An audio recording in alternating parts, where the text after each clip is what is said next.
If you're looking to move some funds from your Navy Federal account to Cash App, then you've landed in the right spot.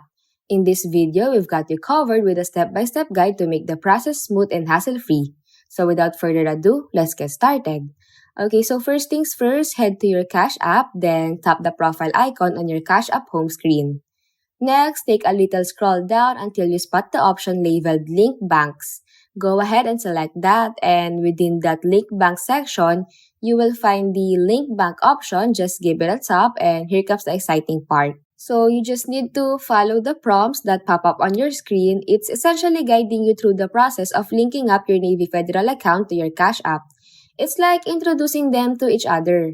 Now, just a heads up that you might need to verify your Navy Federal account, maybe with some small deposits just so everyone's on the same page. And that's it!